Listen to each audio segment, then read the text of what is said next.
Hello दोस्तों, मैं आपका गाइड, आपका दोस्त अनुराग पांडे और आप देख रहे हैं हमारा यूट्यूब चैनल। आस्था की टेस्ट सीरीज चल रही थी और बीपीएससी 67 प्री 8 मई को होने वाला है। 2 टेस्ट फुल लेंथ टेस्ट हमने कंप्लीट कर रखे हैं जो कि वेल एक्सप्लेन्ड है। आप लोग उन्हें ध्यान से देखे भी होंगे। अगर नहीं देखे हैं तो आप लोग प्लेलिस्ट में है, उसे चैनल पर जाके आप प्लेलिस्ट से देख सकते हैं। उसमें कुछ एक्स्ट्रा फैक्ट्स भी जोड़े गए हैं जो आपकी परीक्षा की दृष्टि से महत्वपूर्ण हो सकते थे। आज हम तीसरा टेस्ट लेके आए हैं, ये भी फुल लेंथ ही है और इस वीडियो में भी हम पूरा 150 प्रश्न कंप्लीट करेंगे, पूरी व्याख्या के साथ रहेगा। तो वीडियो को अंत तक देखना बनता है। और क्योंकि आस्था का जो टेस्ट है बिहार पीसीएस के लिए काफ़ी अच्छा साबित हुआ है अभी तक, इस लिहाज से इम्पोर्टेंट हो जाता है वीडियो। और एक्सप्लेनेशन में अगर कुछ एक्स्ट्रा फैक्ट्स मिल जाते हैं तो वो वीडियो और भी महत्वपूर्ण बन जाता है। तो इसी बात को ध्यान में रखते हुए कि आपकी जो परीक्षा है वो बेहतर हो, आपका परफॉर्मेंस अच्छा हो, इसलिए कुछ एक्स्ट्रा फैक्ट्स जुड़ेंगे एक्सप्लेनेशन के अलावा। जो व्याख्या दी गई है आस्था संस्था की तरफ से, उसके अलावा भी कुछ एक्स्ट्रा फैक्ट्स जुड़ेंगे। तो वीडियो को अंत तक देखेंगे तो बहुत सारी चीज़ें आपको मिलेंगी, बहुत सारी चीज़ें आपको समझ में आएंगी और सबसे अच्छी चीज़ है कि सरलतम रूप में समझ में आएंगी। तो चलिए शुरू करते हैं। आज का पहला प्रश्न है कि निम्न में से कौन सी धातु अर्धचालक के रूप में ट्रांजिस्टर के रूप में प्रयोग में होती है। तो इसमें जो पहले का उत्तर है वो है सिलिकॉन। सिलिकॉन के अलावा एक और चीज़ है जर्मेनियम, याद रखना। गैलियम आर्सेनाइड भी होता है। ये कुछ ऐसे पदार्थ होते हैं जो विद्युत प्रतिरोधक का मान चालक और विद्युत प्रतिरोधकों के बीच के होते हैं। इन्हें ही हम अर्धचालक भी बोलते हैं। ठीक है, ये कुछ अपद्रव्य मिलाने पर इनकी चालकता बढ़ जाती है और वे एन प्रकार और व पी प्रकार के अर्धचालक बन जाते हैं, जिनका उपयोग हम ट्रांजिस्टर में करते भी हैं।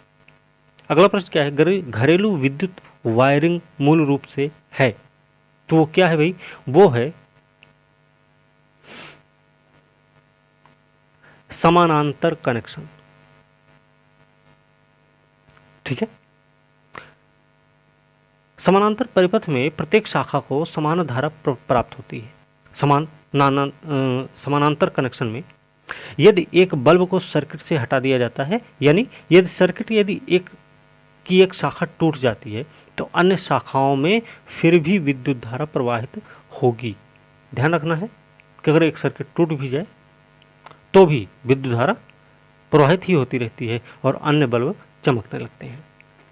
ठीक है, तो ये दूसरा प्रश्न था। अगला प्रश्न देखते हैं कि ध्वनि का वेग सबसे अधिक होता है।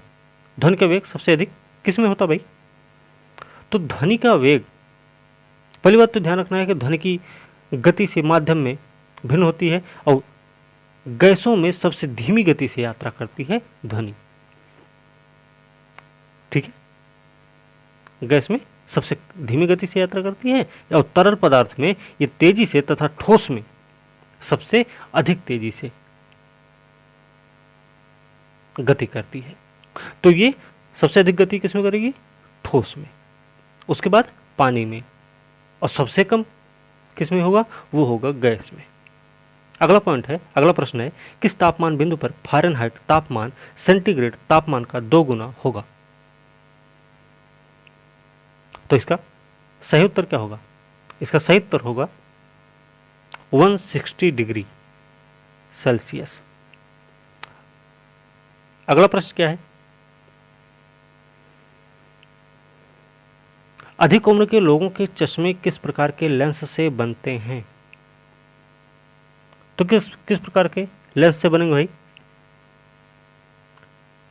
देखिए जो उत्तल लेंस है वो बीच में मोटा होता है और किनारे पर पतला होता है, ये सबको पता है। लेंस से गुजरने वाली प्रकाश की किरणें एक साथ करीब लाई जाती हैं और उत्तल लेंस को अभिसारी लेंस भी कहा जाता है। तो उम्र जब बढ़ती है तो दृष्टि दोष को ही दूर करने के लिए इसका प्रयोग किया जाता है। तो किसका प्रयोग किया जाएगा? उत्तल लेंस का। अगला प्रश्न है, निम्न में से कौन एक सदिश राशि नहीं है?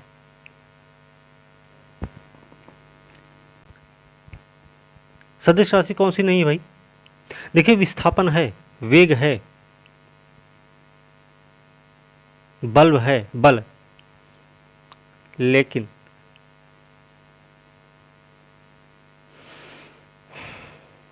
वॉल्यूम जो आयतन है वो एक अदिश राशि है। सदिश राशि क्या होती है भाई? जिसमें दिशा की भी जरूरत पड़ती है। लेकिन अदिश में क्या होता है? अदिश जो होती है उसमें दिशा की जरूरत नहीं पड़ती है। ठीक है, ध्यान रखना, इसमें सिर्फ और सिर्फ परिमाण की जरूरत पड़ती है। बात समझ रहे? चलिए अगला प्रश्न देखते हैं। पायरहेलियोमीटर का उपयोग मापने के लिए किया जाता है। पायरहेलियोमीटर का प्रयोग किसके लिए किया जाता है? यह सौर विकिरण को मापने के लिए किया जाता है इसका प्रयोग। ठीक है, इसका प्रयोग दो प्रकार से होता है, एक पायरहेलियोमीटर होता है और एक पायरानोमीटर होता है। ध्यान रखना, रेडियो धर्मिता की खोज किसने की थी? अगला प्रश्न है, रेडियो धर्मिता की खोज किसने की थी? तो रेडियो धर्मिता की खोज की थी हेनरी बेकरेल महोदय ने, जो कि एक फ्रांसीसी वैज्ञानिक है। इनका जन्म 1903 में हुआ था, मेरी और पियरे क्यूरी के साथ। नहीं, इनका जन्म हुआ था हेनरी बेकरेल का, और उन्हें 1903 में मेरी पियरे क्यूरी के साथ भौतिक नोबेल पुरस्कार से सम्मानित भी किया गया था। ठीक है, ध्यान रखना। अगला प्रश्न क्या है? सबसे भारी प्राकृतिक तत्व है। तो सबसे भारी प्राकृतिक तत्व कौन सा है भाई? तो सबसे भारी प्राकृतिक तत्व है यूरेनियम। अब यूरेनियम की जो परमाणु संख्या है वो है 92। ठीक है, ध्यान रखना। लेकिन याद ये भी रखना, यह चांदी के रंग की भारी धातु का शुद्ध रूप है। इसके सामान्य समस्थानिक यूरेनियम 238 में एक नाभिक होता जिसमें 92 प्रोटॉन होते हैं और 146 न्यूट्रॉन होते हैं। इसका घनत्व कितना होता है? इसका घनत्व होता है 19.05 ग्राम प्रति सेंटीमीटर क्यूब या प्रति घन सेंटीमीटर होता है। ठीक है, चलिए अगला प्रश्न की तरफ चलते हैं। अगला प्रश्न है, निम्न में से किसे स्ट्रेंजर गैस भी कहा जाता है? स्ट्रेंजर गैस किसको कहा जाता है भाई? जेनॉन। पहली बात तो स्ट्रेंजर गैस होती क्या है? यह दुर्लभ, गंधहीन, रंगहीन, स्वादहीन, रासायनिक रूप से अभिक्रियाशील गैस होती है। ठीक है, और ये वायुमंडल में इसकी बहुत कम मात्रा होती है। किसकी? जेनॉन की। जेनॉन जिसकी खोज इंग्लैंड में स्कॉटिश रसायन हैं विलियम रैमजे और मॉरिस टर्कसे ने की थी। कब? 1898 में। ठीक है, तो जेनॉन। अगला प्रश्न मिलान करने वाला भाई। नीला थोथा है, एप्सम नमक है, बेकिंग सोडा, कास्टिक सोडा, ये चीजें हैं। इसमें देखते हैं मिलान कैसे होगा। मिलान करने वाला देखते हैं। तो सबसे पहले हम देख लेंगे एप्सम नमक। एप्सम नमक जो है मैग्नीशियम सल्फेट है, तो बी का हम तीसरा मिलाएंगे। तो बी का तीसरा भी दो ऑप्शन में दिख रहा है। इसके बाद हम बेकिंग सोडा देखेंगे।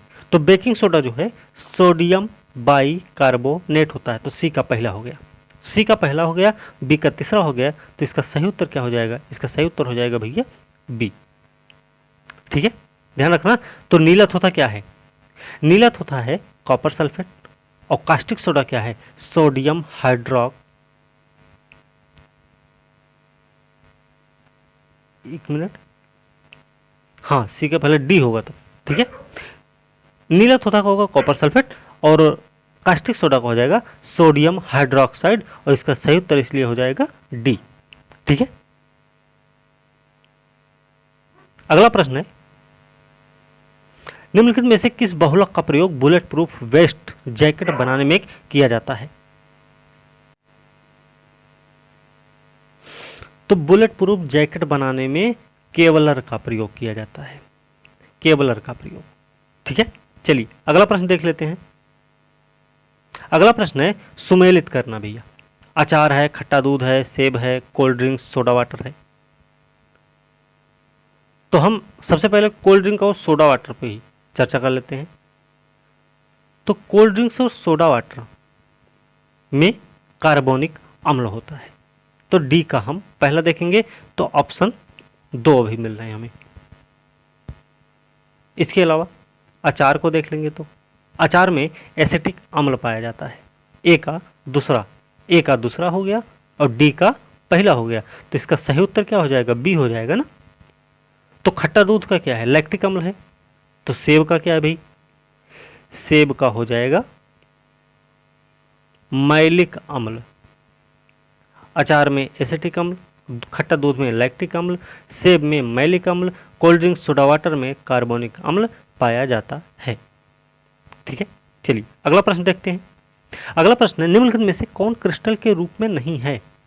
क्रिस्टल के रूप में जो नहीं है, देखिए जो क्रिस्टल के रूप होते हैं ना, वो नमक, चीनी, हीरा, क्वार्ट्ज, बर्फ और ग्रेनाइट होते हैं।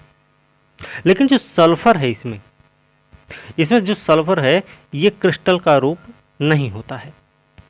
ठीक है, अगला प्रश्न क्या है? अगला प्रश्न है, मानव तंत्र में इंसुलिन किसका चयापचय मेटाबॉलिज्म नियंत्रित करता है? तो ये किसका करता भाई? याद रखना, इंसुलिन जो होता है अग्न्याशय से स्रावित होता है। यह एक हार्मोन है जो ग्लूकोज समस्थापन के नियम में मुख्य भूमिका निभाता है। किसके? ग्लूकोज के। इंसुलिन लक्ष्य कोशिकाओं में ग्लूकोज से ग्लाइकोजन बनने की प्रक्रिया में को भी प्रेरित करता है। तो ग्लूकोज है क्या? ग्लूकोज एक है कार्बोहाइड्रेट। ठीक है, चलिए तो इसका सही उत्तर क्या हो गया? कार्बोहाइड्रेट को नियंत्रित करता है। ठीक है ना, अगला प्रश्न देखते हैं। अगला प्रश्न है, मनुष्य में तृप्ति और प्यास केंद्र मस्तिष्क के निम्न में से किस भाग में स्थित होता है? तो ये किस भाग में होगा भाई? ये होगा हाइपोथैलेमस में, ये सबको पता होगा। जो मस्तिष्क का यह क्षेत्र होता है ना, वो शरीर का तापमान, प्यास, भूख, नींद, मूड, इन सबको नियंत्रित करता है। नाम है उसका हाइपोथैलेमस। पादप कोशिका, अगला प्रश्न है, पादप कोशिका जंतु कोशिका से किस प्रकार भिन्न होती है? पादप कोशिका जंतु कोशिका से किस प्रकार भिन्न होती है? तो भिन्न कैसे होती है? देखिए, कोशिका भित्त के आधार पर भिन्नता होती है इनमें। ठीक है, तो कोशिका भित्त मतलब सेल वॉल, समझ रहे हैं ना? तो पादप कोशिका का जो बाहरी आवरण होता है ना, कोशिका भित्ति के रूप में जाना जाता है, जो जंतु कोशिका में नहीं पाया जाता है। इसके अलावा हरे प्लास्टिड भी पादप कोशिकाओं में पाए जाते हैं। हरे प्लास्टिड नाम याद रखना, तो हरे प्लास्टिड पाए जाते हैं पादप कोशिकाओं में, और उसके अलावा कोशिका भित्ति भी पाई जाती है। अगला प्रश्न क्या है? मरुस्थलीय पौधे सामान्यतः होते हैं। तो मरुस्थलीय पौधे कैसे होते हैं? रसीले होंगे? नहीं होंगे ना। तो देखो क्या है, रसीला एक पौधा होता है, ध्यान से समझना है कि जो पानी को ऐसे समय के लिए संग्रहित करता है जब उसे पानी उपलब्ध नहीं होता है, तो रसीले पौधे आमतौर पर रेगिस्तान और अर्धरेगिस्तान जैसे शुष्क वातावरण में पाए जाते हैं। तो इसका सही उत्तर क्या होगा? सक्यूलेंट।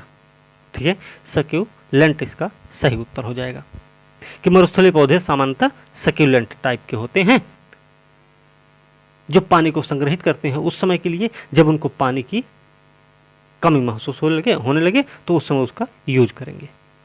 अगला प्रश्न क्या है, अधिकांश कीट किस प्रकार श्वसन करते हैं? तो अधिकांश कीट जो होते हैं ना, वो जीवित रहने के लिए ऑक्सीजन की आवश्यकता होती है, उनको ध्यान रखना, ऑक्सीजन की आवश्यकता होती है। इनके पास फेफड़े तो होते नहीं और ना ही होती है इनके पास अपने प्रसंचरण तंत्र के माध्यम से ऑक्सीजन का परिवहन करने की क्षमता। तो क्या होता है, कीट पूरे शरीर में ऑक्सीजन विनियमन करने के लिए एक ट्रकियल सिस्टम, श्वास नली प्रणाली नामक ट्यूब के श्रृंखला का उपयोग करते हैं। तो श्वास नली प्रणाली के द्वारा कीट जो है श्वसन करते हैं। अगला प्रश्न क्या है, अगला प्रश्न है, निम्नलिखित में से कौन सा लवण मानव हड्डियों में अधिकतम मात्रा में पाया जाता है? तो इसमें याद रखना, जो कैल्शियम फॉस्फेट है, ये गोजातीय दूध और रक्त में पाया जाने वाला कैल्शियम का प्रमुख रूप होता है। हड्डी के 70% भाग में हाइड्रोक्लोराइड एक कैल्शियम फॉस्फेट खनिज होता है। कैल्शियम फॉस्फेट खनिज होता है क्या? उसका नाम है हाइड्रोक्लोराइड, जो कि हड्डी के 70% भाग में पाया जाता है। मात्रा के हिसाब से 50% तक और मानव हड्डियों के वजन के हिसाब से यह 70% तक संशोधित होता है। ठीक है, अगला प्रश्न है, हीमोग्लोबिन क्या है? तो हीमोग्लोबिन क्या है भाई? यह लाल रक्त कोशिकाओं में प्रोटीन अणु होता है जो फेफड़ों से ऑक्सीजन को शरीर के ऊतकों तक ले जाता है और ऊतकों से कार्बन डाइऑक्साइड को वापस फेफड़ों में ले जाता है। तो हीमोग्लोबिन क्या है भाई? हीमोग्लोबिन मानव रक्त में पाया जाने वाला एक पदार्थ होता है। तो इसका सही उत्तर क्या हो जाएगा? मानव रक्त में पाया जाने वाला पदार्थ। अगला प्रश्न क्या है, रानीखेत रोग किससे संबंधित है? सबको पता होगा ये वाला प्रश्न। रानीखेत रोग मुर्गी से संबंधित है ना? मुर्गी से संबंधित है रानीखेत रोग। अगला प्रश्न देखते हैं, एथलीट फुट एक रोग है, यह किसके कारण होता है? एथलीट फुट याद रखना, ये ट्राइकोफाइटन, एपिडर्मोफाइट और माइक्रोस्पोरम की प्रजातियों सहित कई अलग अलग कवक के कारण होता है। किसके कारण होता भाई? ट्राइकोफाइटन, एपिडर्मोफाइटन और माइक्रोस्पोरम नामक कवक की प्रजातियों के कारण होता है। तो भाई सीधा सा इसका उत्तर हो जाएगा, कवक के कारण होता है एथलीट फुट रोग। ठीक है, अगला प्रश्न क्या है? अगला प्रश्न है, सुमेलित करना है फिर से। अब इसमें देखिए भाई, हीमोफीलिया है, डायबिटीज है, रिकेट्स है, दाद है। अब देखिए, रिकेट्स जो होता है, रिकेट्स को ही देखें अगर मिलान करें तो रिकेट्स जो है एक कमी रोग है। ठीक है, किसकी कमी से होता है? विटामिन डी की कमी से होता है रिकेट्स रोग।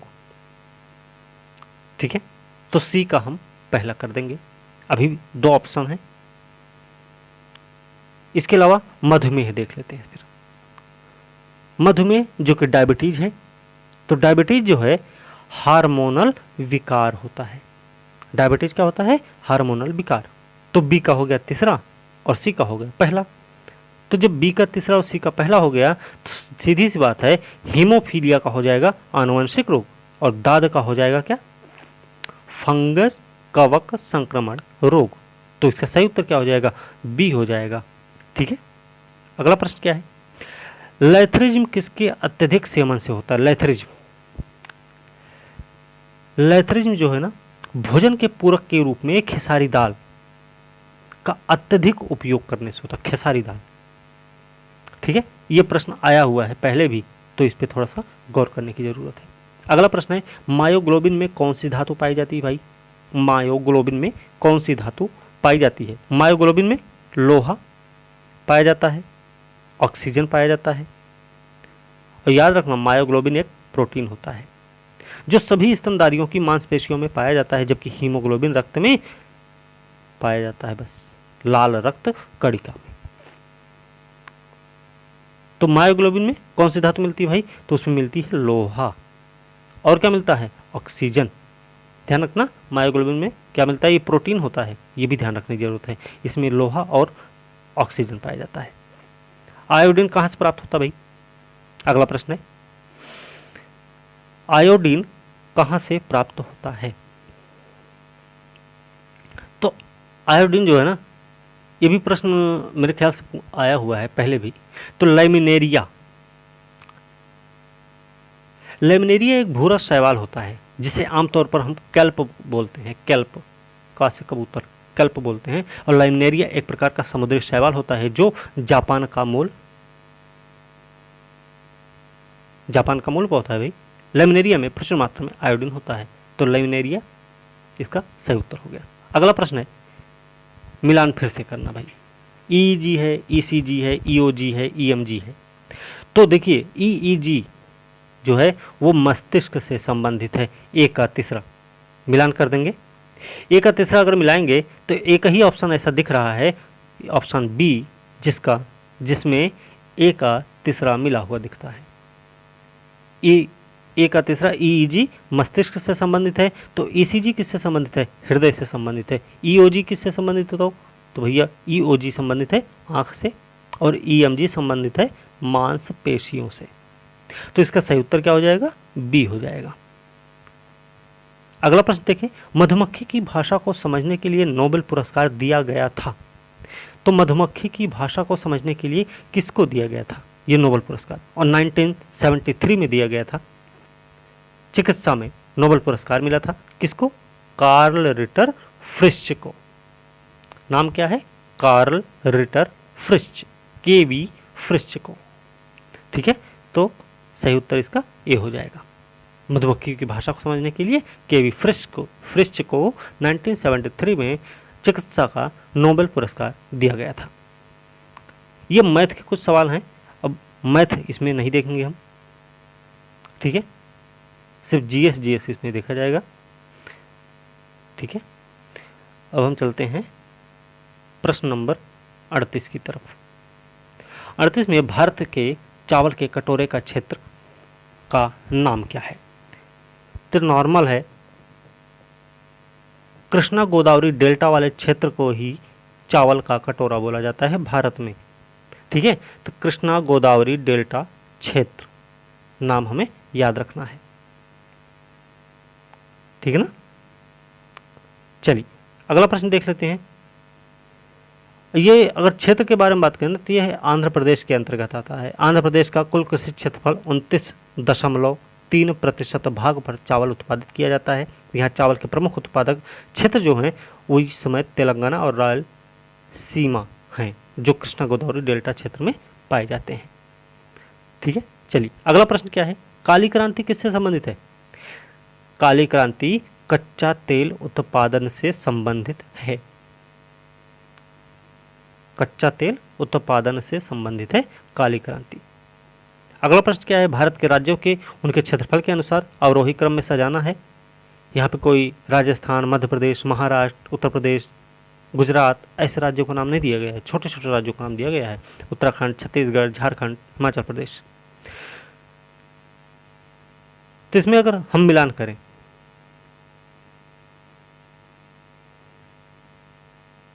तो देखिए जो छत्तीसगढ़ का क्षेत्रफल है वो है 1,35,192 वर्ग किलोमीटर। वहीं पे झारखंड का अगर देखेंगे तो 79,716 वर्ग किलोमीटर है। हिमाचल प्रदेश का आएगा 55,673 वर्ग किलोमीटर। तो उत्तराखंड का आएगा 53,483 वर्ग किलोमीटर। ठीक है, तो इसका सही उत्तर सी हो जाएगा। और ये भी प्रश्न आया हुआ है, पहले पूछा गया है, इसलिए इस पे गौर करने की जरूरत है। ठीक है, इतना हमें इतना ध्यान रखना है। अच्छा, इसमें देख लीजिए काली क्रांति जो संबंधित था उसमें मत्स्य पालन से संबंधित क्या है? मत्स्य पालन नीली क्रांति, सरसों उत्पादन पीली क्रांति, येलो रेवोल्यूशन। ठीक है, हमें थोड़ा सा ये ध्यान रखना है। और अगर पूछ लिया जाए कि भाई खाद्यान्न उत्पादन से कौन सा संबंधित है, तो वो संबंधित है हरित क्रांति। अगले प्रश्न पे चलते हैं हम सब। कौन गंगा से में मिलती है? निम्नलिखित में से कौन गंगा से मिलती है भाई? अब देखिए गंगा से मिलने वाली नदियां कौन कौन सी हैं। इसमें गंगा की सहायक नदियों में देवप्रयाग तक की अगर बात करें तो वहां पे मंदाकिनी, अलकनंदा, भागीरथी नदियां मिलती हैं। अलकनंदा, मंदाकिनी, भागीरथी मिलती हैं। तो मंदाकिनी भागीरथी इसमें दिख ही रहा है पहले। उसके बाद यमुना भी मिलती है, यमुना मिलती है, घाघरा मिलती है, सोन मिलती है। तो सभी नदियां मिल रही ना, और किसी में ऐसा नहीं दिख रहा कि 1 2 3 4 सभी ऑप्शन हो। तो इसका सही उत्तर क्या हो जाएगा? ई वाला ऑप्शन हो जाएगा, क्योंकि इसमें से कोई नहीं। ठीक है, एक से अधिक वाला नहीं, उपयुक्त में से कोई नहीं रहेगा। अगला प्रश्न है, भारतीय मौसम विभाग द्वारा परिभाषित एक बरसात का दिन वह होता है जब बारिश एक बिंदु पर प्राप्त होती है। तो 24 घंटे में कितनी प्राप्त हो जाए उसको हम बोलेंगे बरसात का दिन। तो ये 24 घंटे में ना 2.5 मिलीमीटर से अगर अधिक वर्षा हो जाती है तो वो दिन जो होगा बरसात का दिन होगा। ठीक है, अगला प्रश्न क्या है, निम्नलिखित में से किसका उपयोग अम्लीय मिट्टी को खेती योग्य बनाने के लिए किया जाता? भाई अम्लीय मिट्टी को खेती योग्य बनाने के लिए हमें चूने का उपयोग करना पड़ता है, लाइम का उपयोग करना पड़ता है। अत्यधिक क्षारीय अम्लीय मिट्टी की स्वास्थ्य के लिए अच्छी होती नहीं है और इसका उपयोग फसलों की खेती के लिए किया जाता है। किसका? इसी का, लाइम या चूना का। तो इसका सही उत्तर क्या हो जाएगा? बी हो जाएगा, है ना। अगला प्रश्न क्या है, फिर से सुमेलित करना है। इसमें सुमेलित वाले बहुत सारे प्रश्न हैं। कावेरी, कृष्णा, नर्मदा, चंबल, उस पर बने हुए बांधों के बारे में जानकारी है, मांगी गई है यहाँ पे। अब देखिए नर्मदा है, सरदार सरोवर बांध कहाँ पे है? नर्मदा नदी पर है। तो नर्मदा पर सरदार सरोवर है, मतलब सी का चौथा हो गया। सी का चौथा एक ही ऑप्शन में दिख रहा है। तो चंबल पर क्या है भाई? चंबल पर है गांधी,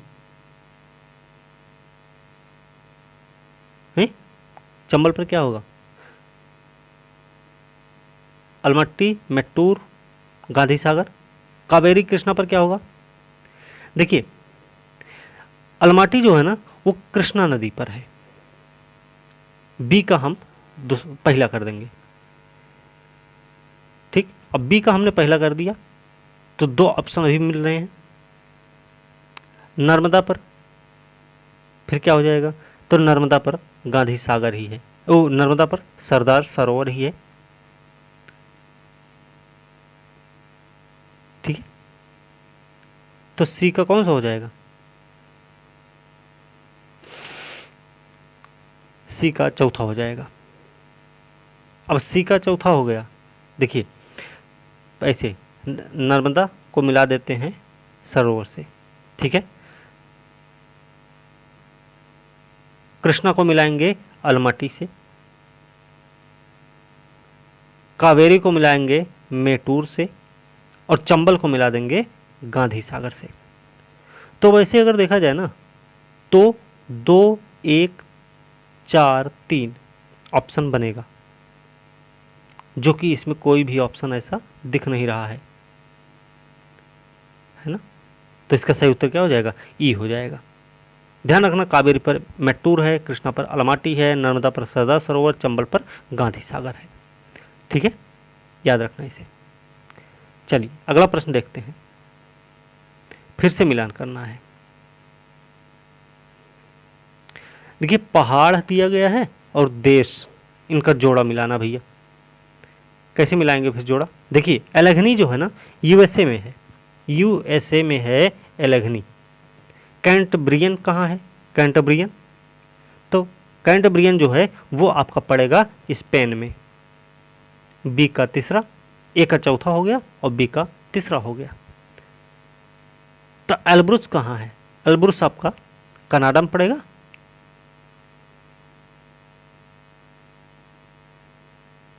एल्ब्रुस पड़ेगा ईरान में, ठीक है, एल्ब्रुस पड़ जाएगा ईरान में। तो मैकेंजी कहाँ है? मैकेंजी है आपका कनाडा में। तो इसका सही उत्तर क्या हो जाएगा? 4 3 2 1। तो इसका सही उत्तर हो जाएगा ए, ठीक है। चलिए अगला प्रश्न देखते हैं। मकर रेखा नहीं गुजरती, मकर रेखा नहीं गुजरती है। तो मकर रेखा कहाँ से नहीं गुजरती भाई? मकर रेखा देखिए, ये ब्राज़ील से गुजरती है, मेडागास्कर से भी गुजरती है, ऑस्ट्रेलिया से, अर्जेंटीना, पराग्वे, दक्षिण Africa, Tonga, Chile, Botswana, Namibia, French Polynesia से होकर गुजरती है। तो इसमें ऐसा कौन सा ऑप्शन आया? जो नाम हमने लिया इसमें बोलीविया का नाम नहीं लिया ना मैंने, और मेडागास्कर का नाम ले लिया, पराग्वे का भी नाम है, ब्राज़ील का भी नाम है। तो इसमें सही उत्तर क्या हो जाएगा? बोलीविया। तो मकर रेखा याद रखना, फिर से एक बार सुन लीजिए कि Brazil, Madagascar, Australia, Argentina, Paraguay, दक्षिण Africa, Tonga, Chile, Botswana, Namibia, French Polynesia से होकर गुजरती है। अगला प्रश्न क्या है? कौन सा देश जलवायु परिवर्तन से सबसे अधिक प्रभावित है? कौन सा देश है जो जलवायु परिवर्तन से सबसे अधिक प्रभावित है?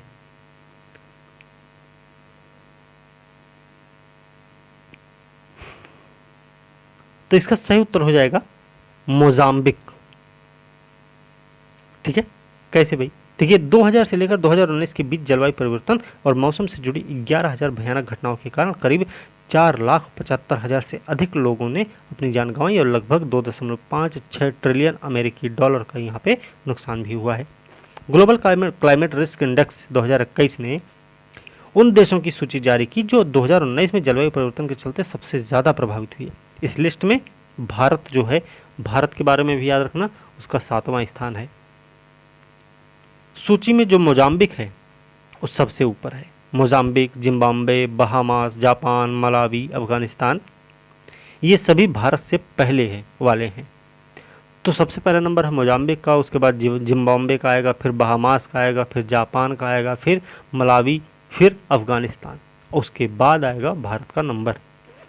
तो इसका सही उत्तर क्या हो जाएगा? मोजाम्बिक हो जाएगा। अगला प्रश्न है कि जनजाति गौरव दिवस मनाने का निर्णय किया गया है। कब से मनाने का निर्णय किया गया? किस तारीख को मनाने का निर्णय किया गया है? तो ये मनाने का निर्णय हुआ है 15 नवंबर। तो 15 नवंबर है क्या भाई ऐसा? याद रखना कि ये बिरसा मुंडा का जन्म दिवस है। 15 नवंबर को ही जनजाति गौरव दिवस मनाने का निर्णय इसीलिए लिया गया। कील नहर जोड़ती है, अगला प्रश्न है कील नहर जोड़ती है। तो कील नहर भैया उत्तरी सागर और बाल्टिक सागर को जोड़ती है। ध्यान रखना, उत्तरी सागर और बाल्टिक सागर को जोड़ती है ये। और याद रखना कि ये जर्मनी में स्थित है। दुनिया का सबसे व्यस्त कृत्रिम जलमार्ग है ये। कौन सा? कील नहर। और ये उत्तरी सागर और बाल्टिक सागर को जोड़ती है आपस में। अगला प्रश्न क्या है? निम्नलिखित योजनाओं के बारे में असत्य है। कौन सी योजना का मिलान है जो असत्य है? देखिए, स्वामित्व योजना, भूमि का मालिकाना, गति शक्ति योजनाओं में तालमेल, रिटेल डायरेक्ट योजना, सरकारी प्रतिभूतियों में निवेश, समेकित लोकपाल योजना, बैंकिंग शिकायत योजना है। तो इसका जो सही सुमेल नहीं है, अब देखिए, स्वामित्व योजना के अंतर्गत गांव में जो रहने वाले लोग हैं उनकी अपनी जमीन के प्रॉपर्टी कार्ड के लिए आवेदन करने की कोई ज़रूरत नहीं होगी। सरकार जैसे जैसे गांव की मैपिंग सर्वे का काम पूरा करती जाएगी वैसे वैसे गांव में रहने वाले लोगों को उनका प्रॉपर्टी कार्ड मिलता जाएगा। 15 अगस्त 2021 को देश से 75वें स्वतंत्रता दिवस के अवसर पर हमारे देश के प्रधानमंत्री नरेंद्र मोदी जी द्वारा क्या किया गया कि देश को संबोधित किया गया, जिसमें मोदी जी के द्वारा एक नई योजना का आरंभ करने की घोषणा की गई। इसका नाम है प्रधानमंत्री गति शक्ति योजना। इसके माध्यम से क्या किया जाएगा भाई? देश के युवाओं को रोजगार के अवसर प्रदान किए जाएंगे। फिर इसका जो कुल बजट है वो 100 लाख करोड़ का निर्धारित किया गया है। इस योजना के माध्यम से इंफ्रास्ट्रक्चर का सर्वांगीण विकास भी सुनिश्चित किया गया। ठीक है। इसके अलावा इस योजना के अंतर्गत क्या होगा, लोकल मैन्युफैक्चरिंग भी वर्ल्ड लेवल पर प्रतिस्पर्धी बन सकेंगे। ठीक है, ध्यान रखना इसका।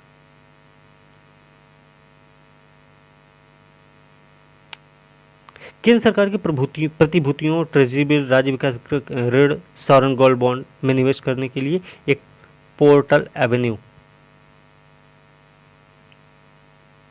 प्रदान करेगा, रिटेल डायरेक्ट योजना। तो सुमेलित जो नहीं है वो समेकित लोकपाल योजना जो है ये इससे संबंधित नहीं है, तो इसका सही उत्तर डी हो जाएगा। ठीक है, अगला प्रश्न देखते हैं। राष्ट्रीय बागवानी मिशन किस पंचवर्षीय योजना में आरंभ की गई थी? राष्ट्रीय बागवानी मिशन कब आरंभ हुई है भाई? तो ये आरंभ हुई है 2005-06 के दौरान। 2005-06 में इसकी शुरुआत हुई थी राष्ट्रीय बागवानी मिशन की, जबकि ये कौन सी योजना रही होगी? यह योजना जो थी वो थी भैया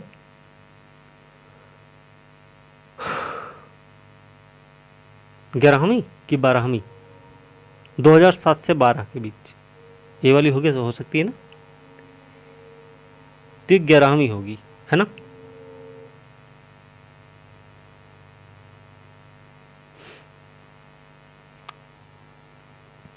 ये है 10वीं योजना। ठीक है, चलिए अगला प्रश्न देखते हैं।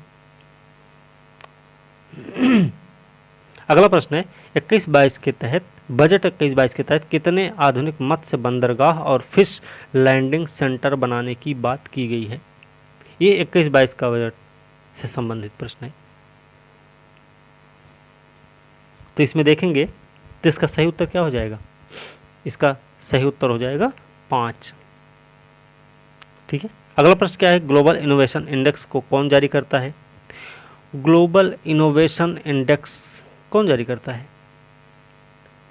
तो ये जारी करता है WIPO, वीपो, विश्व बौद्धिक संपदा संगठन के द्वारा ग्लोबल इनोवेशन इंडेक्स जारी किया जाता है। ठीक है, अगला प्रश्न है आर्थिक समीक्षा 2021 में SBI इंडेक्स की चर्चा की गई, इसके कितने आयाम हैं? तो इसके कितने आयाम भाई? इसके जो आयाम हैं उनकी संख्या है 5। संकेतक कितने हैं? संकेतक हैं 26। 5 आयाम 26 संकेतक हैं इसके। आर्थिक सर्वेक्षण 2021 का विषय क्या था? ये इंपॉर्टेंट हो सकता है, तो याद रखना, जीवन और आजीविका की सुरक्षा।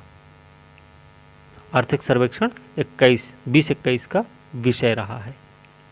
अगला प्रश्न क्या है कि 2020 में भारत का सबसे बड़ा व्यापारिक पार्टनर कौन सा देश था? 2020 में, 21 में नहीं पूछा गया है, 2020 में पूछा गया। तो भारत का सबसे बड़ा व्यापारिक साझेदार था चीन। कितना? $77.7 बिलियन। दूसरे स्थान पर आता है अमेरिका, $75.9 बिलियन। ठीक है, तो सबसे पहला नंबर है चीन का भैया, दूसरा नंबर पे अमेरिका आएगा, याद रखना। अगला प्रश्न है असत्य है, कुछ मिलान है, उसमें देखना है कि असत्य कौन सा है।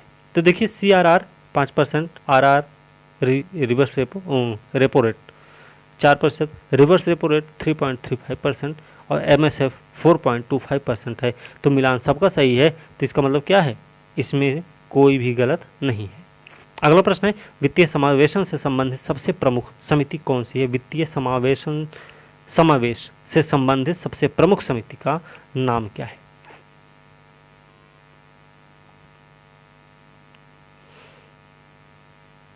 तो इसमें सबसे प्रमुख जो समिति है वो है वित्तीय समावेश से संबंधित नरसिंहम समिति और उर्जित पटेल समिति। तो इसके 2 उत्तर बनेंगे, इसलिए इसका सही उत्तर हो जाएगा ई, कि मतलब एक से अधिक इसमें सही होंगे। स्थापना के अनुसार हमको क्रम बताना है। SBI है, IDBI है, एक्जिम है, नाबार्ड है। तो देखिए SBI पहले आएगा, फिर आएगा IDBI, फिर आएगा एग्जिम बैंक, फिर आएगा नाबार्ड। ठीक है, तो इसका सही उत्तर क्या हो जाएगा? ए हो जाएगा। ठीक है, अगला प्रश्न है शेयर सूचकांकों के संदर्भ में असत्य है। तो शेयर सूचकांकों के मामले में असत्य कौन सा है? तो देखिए, न्यूयॉर्क स्टॉक एक्सचेंज, कहाँ? Nasdaq, London stock FTSE 100, Singapore stock exchange Straits Times, Hong Kong stock exchange Nifty. ठीक है, तो ये सभी सही सुमेलित हैं, असत्य इसमें कुछ नहीं है, इसलिए सही उत्तर इसका ई हो जाएगा। ठीक है, असत्य पूछा गया था लेकिन सभी सही हैं। ठीक है, अगला प्रश्न देखें, संविधान के अनुच्छेद 19 में नागरिकों को कितने प्रकार के अधिकार की गारंटी दी गई है? कितने प्रकार के अधिकार की गारंटी, ये आपको पता होना चाहिए, रटा होना चाहिए, क्योंकि वहाँ पे पहुँचने पर आप अंगुली पे नहीं गिन पाएंगे। तो इसका मतलब है 30 पे 6 अधिकार हैं भाई। कौन कौन से हैं? पहला है विचार अभिव्यक्ति की स्वतंत्रता, दूसरा है बिना हथियार के शांतिपूर्ण सभा करने की स्वतंत्रता है, तीसरा है संगठन संघ बनाने की स्वतंत्रता, चौथा है भारत में पूरे क्षेत्र में स्वतंत्र रूप से घूमने की आज़ादी है, पांचवा है भारत के किसी भाग में स्थायी रूप से रहने और बसने की आज़ादी है, और छठा है किसी पेशे को अपनाने अथवा किसी व्यवसाय, कारोबार अथवा व्यापार को करने की स्वतंत्रता है। ठीक है, आगे चले, अगला प्रश्न देखते हैं। अगला प्रश्न है निम्नलिखित में से किस वाद में उच्चतम न्यायालय ने प्रस्तावना को संविधान का मूल ढांचा माना? तो देखिए, ये सबको पता होगा ना, बहुत सिंपल प्रश्न है और कई बार पूछा भी गया है। तो इसमें सही उत्तर क्या हो जाएगा? इसका सही उत्तर हो जाएगा केशवानंद भारती बनाम केरल राज्य। केशवानंद भारती बनाम केरल राज्य में ये कब आया था? 1973 में सर्वोच्च न्यायालय ने प्रस्तावना को संविधान का मूल ढांचा माना था। तो इसमें सही उत्तर हो जाएगा केशवानंद भारती। ठीक है, अगला प्रश्न है राष्ट्रपति किस वीटो के तहत किसी विधेयक को संसद के पास पुनर्विचार हेतु भेजता है? तो किसके तहत भेजता भाई? तो इसका सही उत्तर है पॉकेट वीटो। ठीक है, अगला प्रश्न क्या है? अगला प्रश्न है राष्ट्रपति पिछड़ा वर्ग आयोग की स्थापना संवैधानिक राष्ट्रीय रूप कब बना? राष्ट्रीय पिछड़ा वर्ग आयोग, राष्ट्रीय पिछड़ा वर्ग आयोग की स्थापना और संवैधानिक राष्ट्रीय रूप कब बना है? तो ये कब बना भाई? ये बना है, देखो 1993 में राष्ट्रीय पिछड़ा वर्ग आयोग की स्थापना की गई थी। ठीक है, इसे सामाजिक शैक्षणिक रूप से पिछड़े वर्गों के बारे में शिकायतों और कल्याणकारी उपायों की जांच करने का अधिकार प्राप्त है और इसे 2018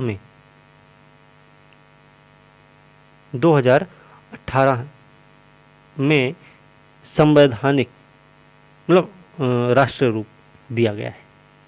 ठीक है, 2018 और 1993 याद रखना। अगला प्रश्न है वरीयता क्रम में कौन सबसे शीर्ष पर होगा? तो देखिए, भारत के महान्यायवादी हैं, राज्यसभा के सभापति हैं, लोकसभा अध्यक्ष हैं, भारत से सम्मानित व्यक्ति हैं कोई। तो इसमें सर्वोच्च जो होंगे वरीयता क्रम में सबसे ऊपर देखिए राष्ट्र होते हैं, वैसे तो होते हैं राष्ट्रपति, उनके नीचे आते हैं उपराष्ट्रपति, फिर आते हैं प्रधानमंत्री, उप प्रधानमंत्री। ठीक है, लेकिन प्रश्न में जो दिया गया है उसमें सबसे शीर्ष पर जो होते हैं वो होते हैं लोकसभा के अध्यक्ष, जो भारत के मुख्य न्यायाधीश के समान पद प्राप्त करते हैं। तो लोकसभा अध्यक्ष जो होते हैं इसमें दिए गए प्रश्न में वरीयता क्रम में सबसे ऊपर हैं, जो कि उच्चतम न्यायालय के न्यायाधीश के मुख्य न्यायाधीश के समान है। ठीक है, चलिए अगला प्रश्न देखें, संसदीय समितियों का कार्यकाल कितना होता है? तो भैया ये सबको पता होना चाहिए, 1 साल का कार्यकाल होता है इनका बस, और हर साल चुनाव होता है, एकल संक्रमणीय मत पद्धति के द्वारा होता है चुनाव इनका। ठीक है ना, अगला प्रश्न देखें। अगला प्रश्न है बिहार में बोली जाने वाली जिन भाषाओं को 8वीं अनुसूची में स्थान दिया गया है वो कौन कौन सी है? देखिए, कोंकणी, मणिपुरी, नेपाली, बोडो, डोंगरी, मैथिली, संथाली, ऐसे ही तो है। तो संथाली है और मैथिली भी है। ठीक है, तो इसका सही उत्तर क्या हो जाएगा? संथाली कहाँ बोली जाती है वैसे?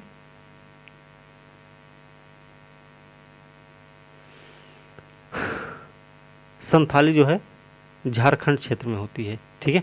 तो यहाँ पे मैथिली बोली जाती है, इसका सही उत्तर ये हो जाएगा। अगला प्रश्न क्या है? 8वीं अनुसूची में वर्तमान में शामिल भाषाओं की कुल संख्या कितनी है? तो वर्तमान में 22 है, और याद रखना मूल रूप से 14 थी, बाकी संविधान संशोधन के द्वारा 8 भाषाओं को बढ़ाया गया। तो सबसे पहले कौन सी भाषा जोड़ी गई? सिंधी। कब? 21वां संविधान संशोधन 1968 या 67 में। फिर कोंकणी मणिपुरी नेपाली जोड़ी गई 71 अमेंडमेंट में। फिर उसके बाद बोडो डोगरी मैथिली संथाली जोड़ी गई, ठीक है। तो इस तरीके से जोड़ी गई हैं। तो शुरुआत मूल रूप से 14 भाषाएं थी, वर्तमान में 22 है। लोकसभा में आंग्ल भारतीय समुदाय के में सदस्य मनोनीत करने की शक्ति किसके पास होती है? तो ये राष्ट्रपति के पास होती है, जो कि संविधान संशोधन के द्वारा इसे अब हटा भी दिया गया है, इस पद को, ठीक है, मनोनीत वाला, ठीक। तो इसलिए इस प्रश्न में ज़्यादा हम ध्यान नहीं देंगे, इसलिए हम आगे चलते हैं। अगला प्रश्न है, संविधान में मंत्रिमंडल शब्द का एक ही बार प्रयोग हुआ है, वो कहाँ हुआ भाई? एक ही बार इसका प्रयोग हुआ है, और वो हुआ है अनुच्छेद 352 के खंड 1 में, खंड 3 में, ठीक है, याद रखना 352 के खंड 3 में इसका प्रयोग किया गया है।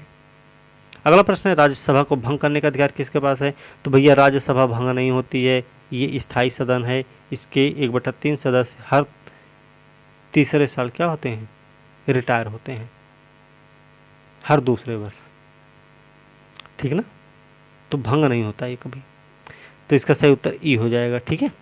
अगला प्रश्न देखते हैं, भूमि सुधार किस सूची का विषय है? ये देखिए राज्य सूची का विषय होना चाहिए भूमि सुधार, तो भूमि सुधार किसका है? राज्य सूची का विषय है। अब आपको ये बताना है कि राज्य सूची में कितने विषय हैं वर्तमान में, ठीक है। अगला प्रश्न है, अनुपम झील निम्नलिखित में से बिहार के किस जिले में स्थित है? अनुपम झील, तो अनुपम झील जो है ना, वो बिहार में कहाँ है? तो अनुपम झील कैमूर वन्य जीव अभयारण्य में स्थित है, ठीक है। तो कैमूर में है। कैमूर कहाँ? कैमूर जिला है खुद, बाकी और भी झीलें हैं। इसका सही उत्तर क्या है? कैमूर है। और भी झीलें हैं, जैसे कांवर झील कहाँ है? बेगूसराय। कुशेश्वर झील दरभंगा, घोघा झील कटिहारा, उदयपुर झील पश्चिम चंपारण, उदयपुर नाम याद रखना, उदयपुर झील जो है पश्चिमी चंपारण में है। हराही झील दरभंगा में है। सिमरी बख्तियारपुर झील सहरसा में है। लेकिन अनुपम झील करकट और तेलहर जैसे कई झरनों के घर हैं।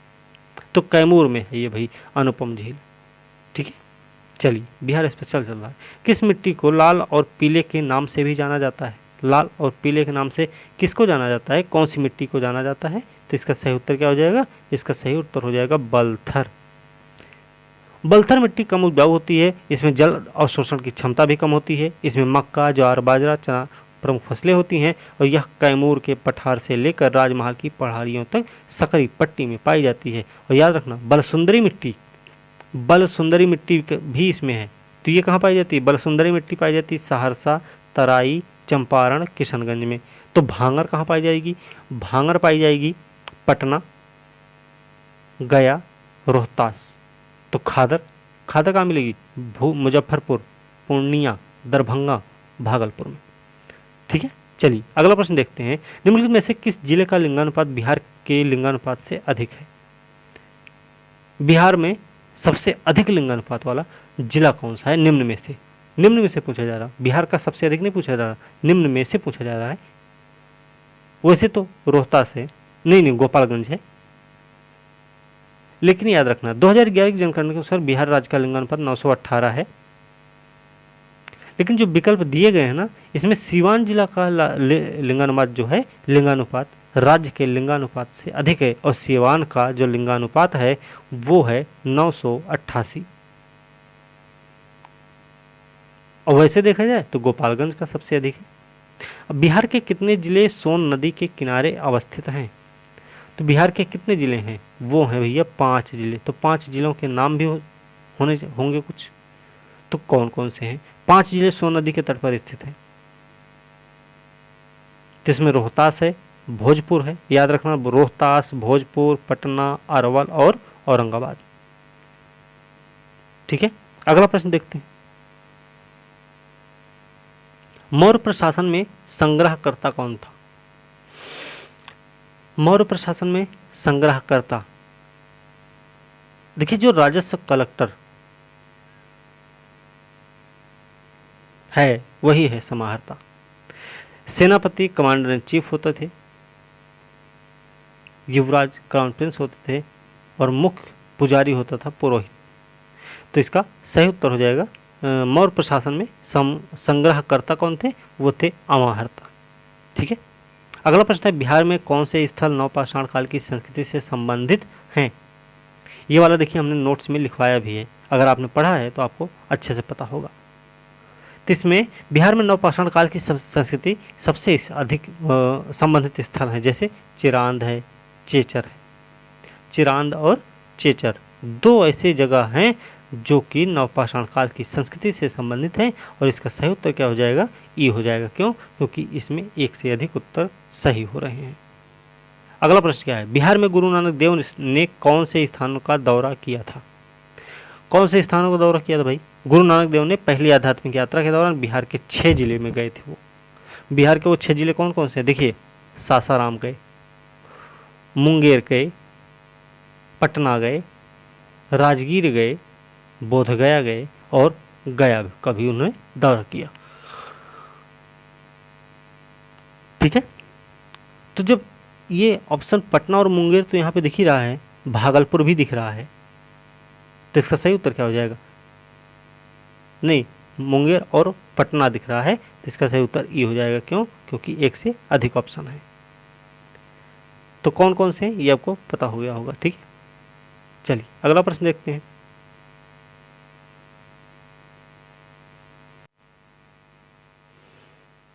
अगला प्रश्न है, पटना में महिला चरखा समिति की स्थापना किसने की थी? तो 26 जून 1940 को महिला चरखा समिति बिहार में स्थापित होने वाली पहली महिला संस्था थी, संस्था में से एक थी। स्थापना किसने की भाई? ये की थी प्रभावती देवी जी ने।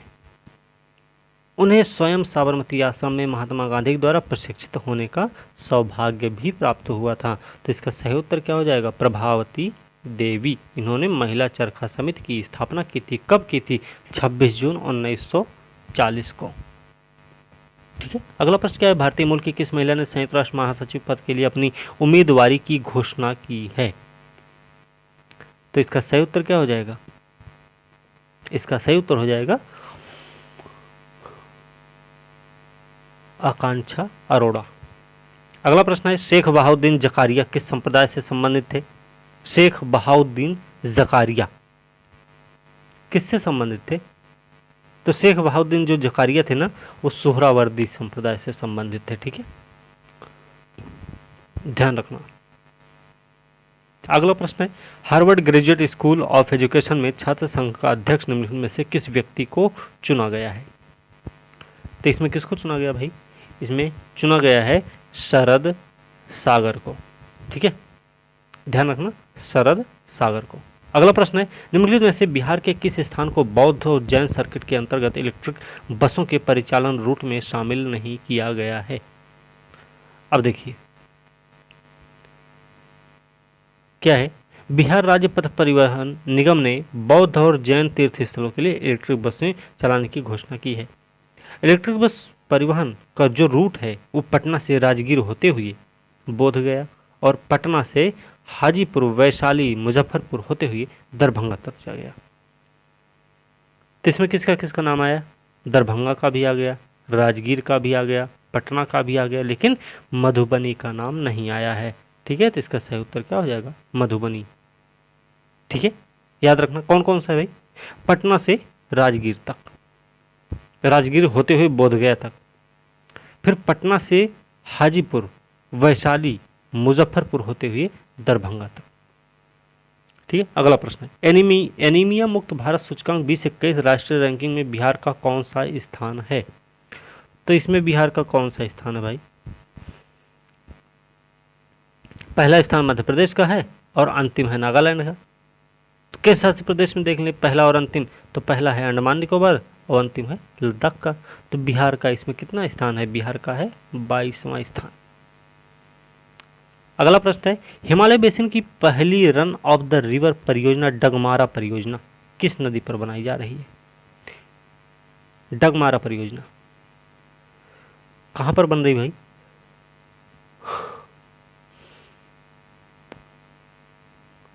तो डगमारा परियोजना सुपौल में है। ठीक है, ध्यान रखना कहाँ है? इस सुपौल में बन रहा है।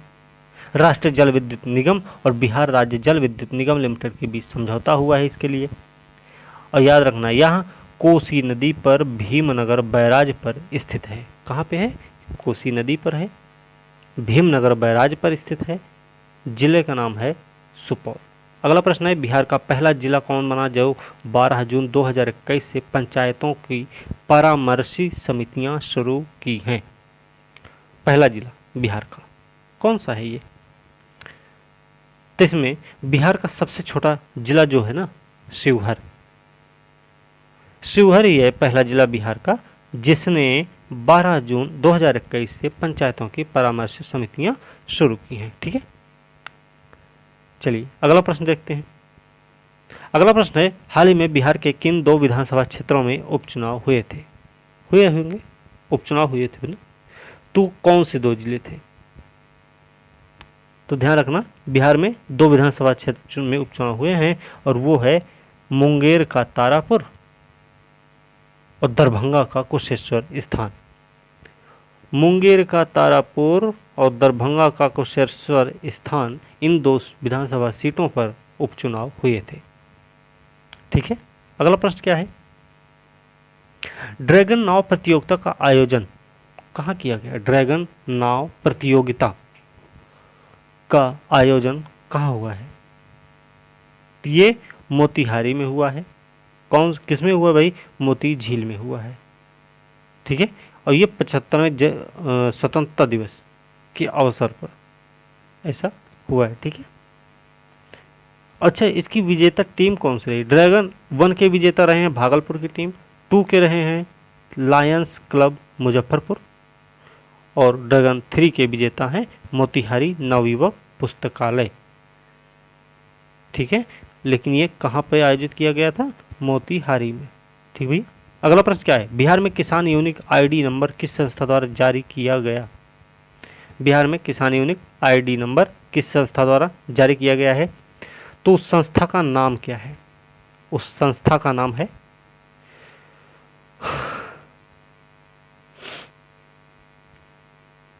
बिहार सरकार का है बीज निगम।